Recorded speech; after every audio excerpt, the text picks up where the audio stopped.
Well, the one thing I will say to anyone who rates themselves as a good cricketer is get online and register. Because you know what? If I don't get picked up in the draft, I'm going to register because I want to be in the team. So there you go. There's my message.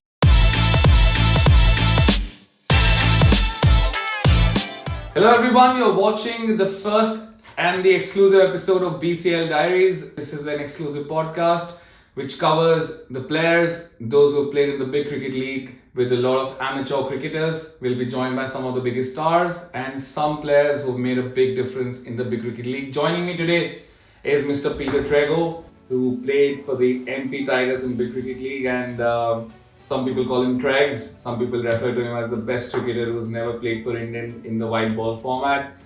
Peter, welcome. How's it going? And you look like you've been doing a bit of a training, so you never stop training, do you? Yeah, no, I'm keeping myself healthy. I'm hopefully going to be back in India soon. It was great playing in the big cricket league. A brilliant concept. We all had a great time.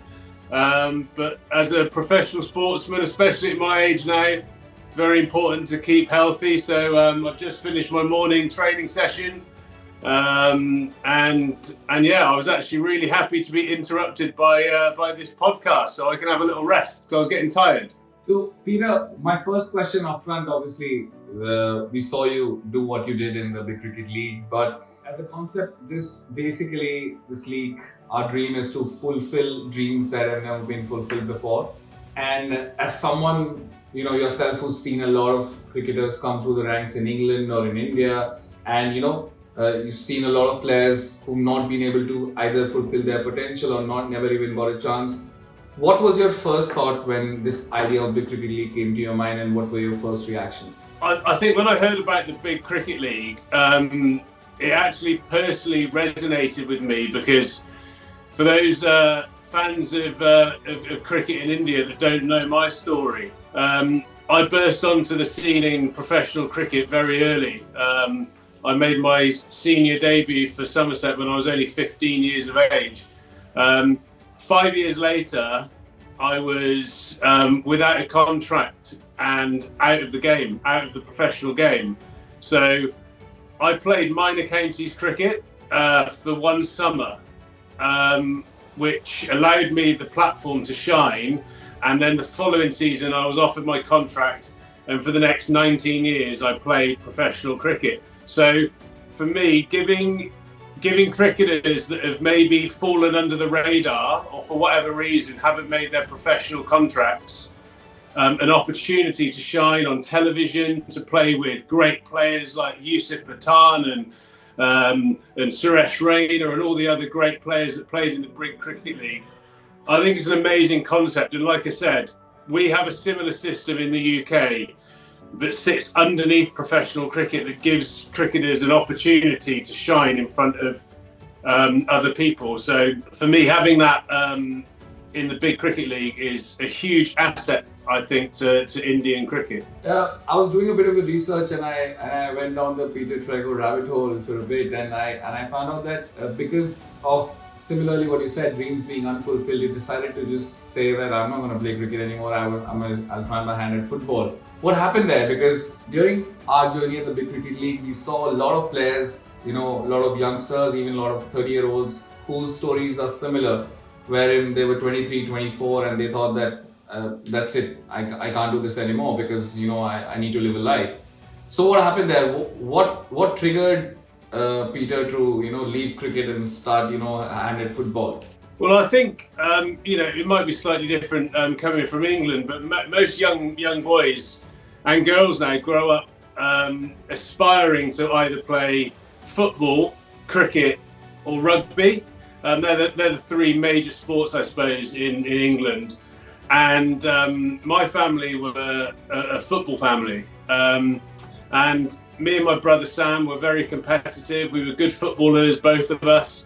But my brother Sam had a knee injury when he was about maybe 16, 17 years of age. I was 13 at the time, and we'd never played cricket really. So Sam having an injury led me to start playing cricket. And so throughout my upbringing, I was kind of I always viewed myself as a footballer that sort of found cricket. So I always had a passion for playing football, and maybe for the first 5 or 6 years of my professional cricket career, I played semi-professional football here in England. So always had a huge passion for the game, and when I was having my troubles in cricket, I tried to play the highest level of football I could.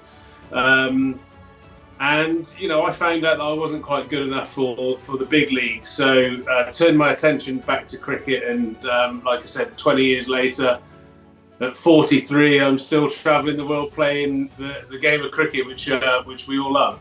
Do you feel, because a lot of cricketers who have played in the big cricket league or who want to aspire to play in the big cricket league, the amateur ones, even say first class cricketers from across the world, if I may say so, they'll be listening to you and they'll be thinking about, how someone, despite not making it to the ultimate level, can still go on and, continue doing training, fitness. From those with whom you interacted in the MP Tigers dressing room, especially the amateur cricketers, what was the response like when you initially, interacted with them? Any example that you think came to your mind, which was that they were starstruck, or they were just, because the way professional cricketers go about their business, it's very different to a regular person. So tell us a bit about your dressing room interactions with those with whom you played at MP Tigers. I think what was good with the MP Tigers in particular, obviously our captain Yusuf Pathan, he's obviously a superstar in India and around the world, and rightly so. But he's also a very humble and caring human being as well. He's a very nice man. So I don't think the young players that played for MP Tigers in particular felt starstruck, because I think fundamentally we're a good group of guys that wanted to encourage the other players, the amateur players, to shine. And I suppose the shining light for the MP Tigers was Sackett, who opened the batting, was one of the top run scorers.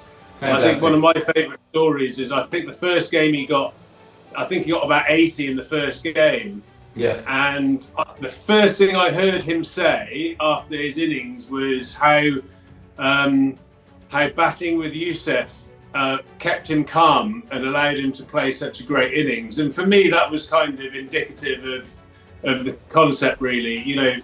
Maybe if he had someone else down the other end without that experience, he might have only got 40 or 30 or whatever it might have been. But having the superstar Yusuf Pathan, instead of him being starstruck, it actually made him play better and made him calmer. So I thought that was a really nice thing to hear.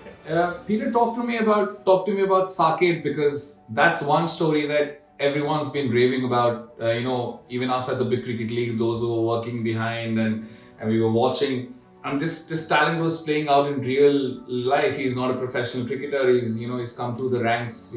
He's possibly in a microcosm, the idea of Big Cricket League. Now, talk to me about Sackett from the standpoint that you've seen from a very early age, group age talent, under 16s, under 13s, under 15s, under 19s. Where do you rank the kind of talent Sackett has, considering you've seen the best, play, right from, say, Freddie Flintoff to, so many players, Luke Wright, whoever, name it, Paul Collingwood, or even in India, Yusuf Pathan. So where do you rank Sackett, and what impressed you the most about it?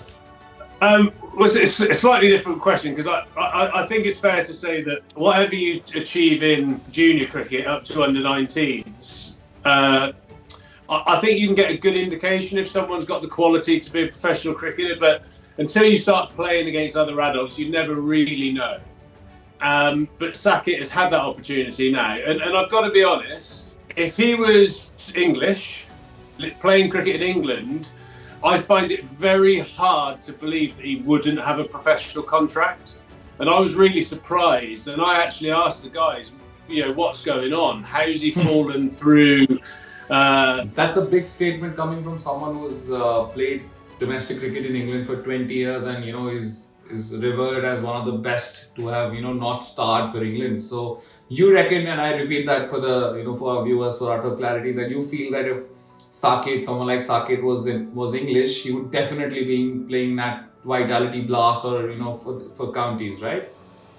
Well, I still because I've kept myself relatively fit, I still play at a good level here in England, and I will play in the summer against players that do have professional contracts, and some of them, I think, quite honestly, aren't as good as Sakic. I think he's a very, very talented player. I think maybe in the right environment to maybe shape his attitude and other things about Sakic. I think you could find a very, very, very good professional cricketer in there. I think it'd be interesting to see. I'm gonna keep my eyes and ears open to the journey that Sakic goes through over the next 18 months.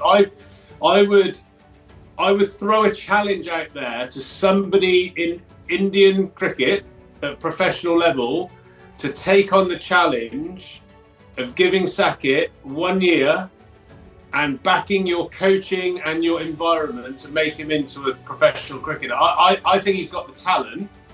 My question to the officials that work in cricket in his state, my challenge to them is can you shape him with his talent into being a professional cricketer? Because I think undoubtedly he's got the skill. Well, there you have it. There you have the big headline. Mr. Peter Trego says that, it's a challenge to all the people who are in the professional circle in Indian cricket to, make a cricketer about Sakic Sharma, who was one of the biggest stars who came out of the big cricket league. That's a fantastic answer, Peter. Thank you so much for that. Let's move on a little bit about from your own team to others. In terms of the opponents you faced, obviously you had, people like Shikhar Dhawan, Suresh Raina, Irfan Pathan.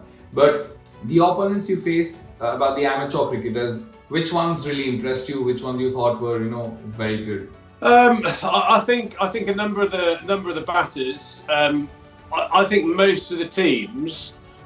I have to be honest. When because the majority of professionals are slightly older now, some of them have just recently retired. I think at times it was difficult to see which ones were the professionals and which ones were the amateurs, which is a huge round of applause really to the amateur cricketers. That's a massive compliment.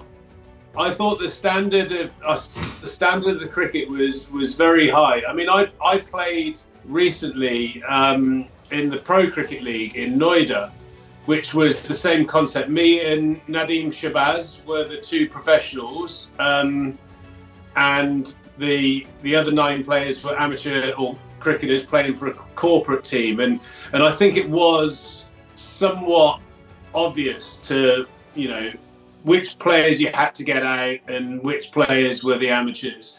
Whereas I thought in the big cricket league, the amateurs were so close to the standard of the pros.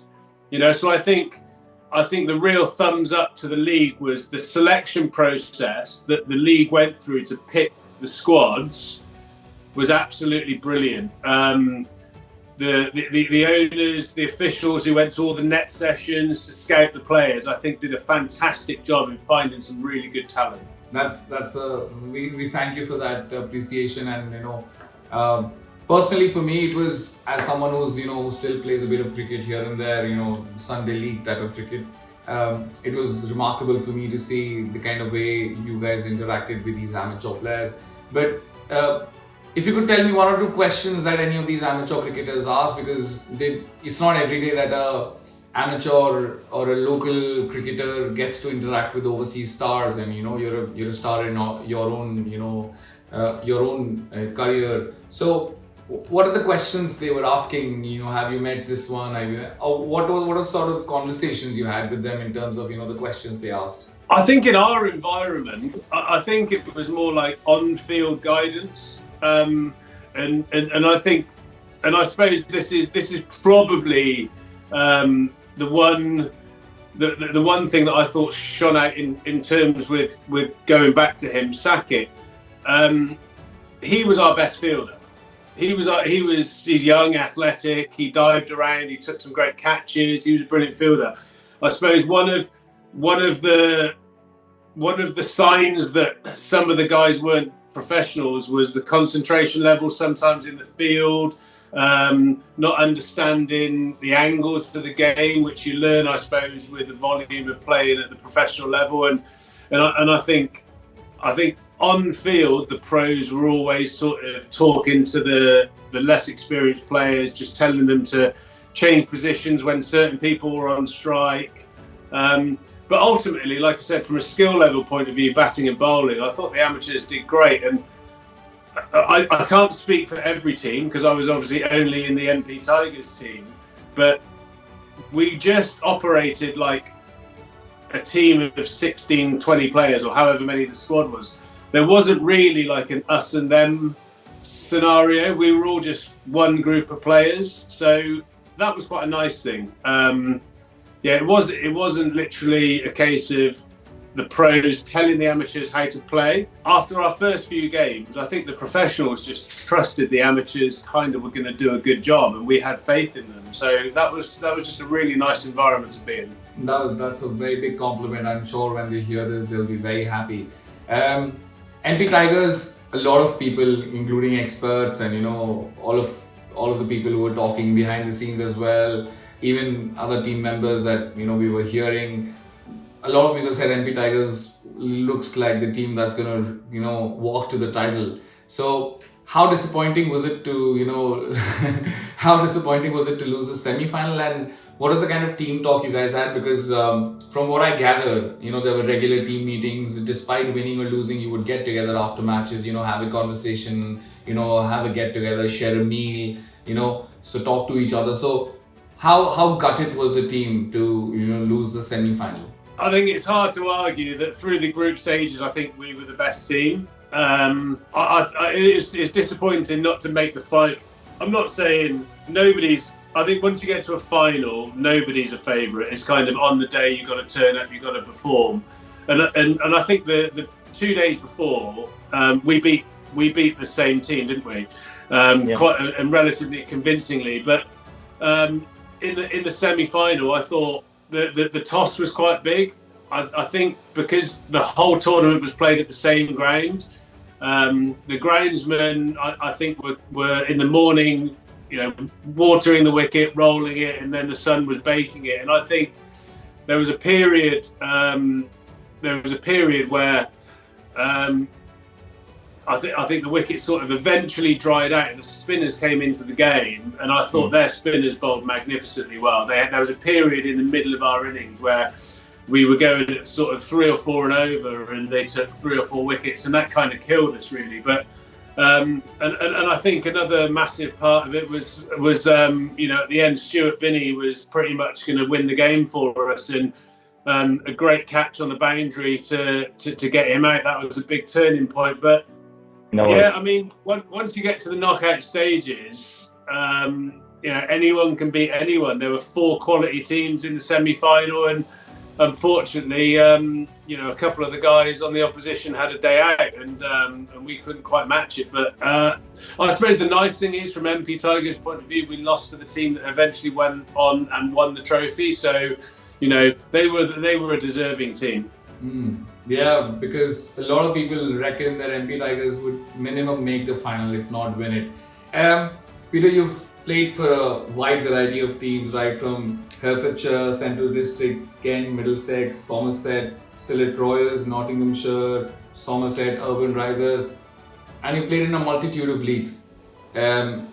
What sets the Big Cricket League apart for you, and if it does set it apart, and what was your kind of experience that something that Big Cricket League made you experience that you don't think you've seen in any other league, if there is one? Well, I think it's just the gifting of the opportunity to players that are desperate to be pros, and for whatever reason with their life story, it hasn't happened for them. And I suppose a lot of these lads are between the ages of sort of 20 and 25. At least if they make it to the Big Cricket League, give it their 100% effort and don't make it, at least they'll have no regrets. And I think that is a really important thing for the sort of mental health of any young sportsman. I think most people can accept when they're not quite good enough. What I think is really hard to cope with is not being given an opportunity. And the great thing about Big Cricket League is giving opportunity to people to showcase their talents. And that's excellent. But like I said, I think a really key part of it is the selection process to the guys that make it through the camps into the Big Cricket League. I think they got that spot on this year. And from what I hear, there's going to be potentially 100,000 people across India trying out to play in the Big Cricket League. So I expect the standard to be even better next time. Yeah, it's important, and it's interesting you say that, because during the league around 16 December, we opened season 2 trial registration, and they're still on. For a lot of people who've say not heard about the Big Cricket League, or who are say in feeling a little, they've not fully understood the concept, what would be your message, for those who want to be cricketers, and from the perspective of season 2 and registering for the trials, what would be your message be for them? Well, the one thing I will say to anyone who rates themselves as a good cricketer is get online and register, because you know what? If I don't get picked up in the draft, I'm going to register because I want to be in the team. So there you go. There's my message.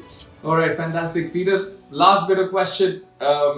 You've been associated with cricket for about, more than 20, 30 years. I don't know, 43. You've been playing since you were 8, 9, 10, at least 30 years. What is it about cricket that you love so much? Because you come from a country that is crazy about darts as well, snooker, darts, you name it, horse riding. Yeah, exactly. Exactly my point.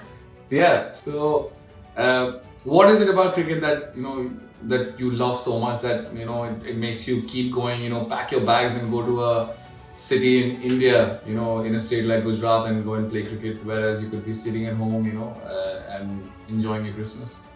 Well, the game itself, I think it's fascinating. No 2 days are the same, especially when you play longer format cricket, the way that the wicket plays on day 1 to day 4. I think it's a fascinating game. It's unpredictable, it's challenging, it tests you physically and mentally and tactically. So I think it's a fascinating game. I've played professional cricket for nearly 25 years, and I can probably count on one hand the people that I've met that I don't really like. I mean, I don't know what it is about cricket, but it seems to attract really good people.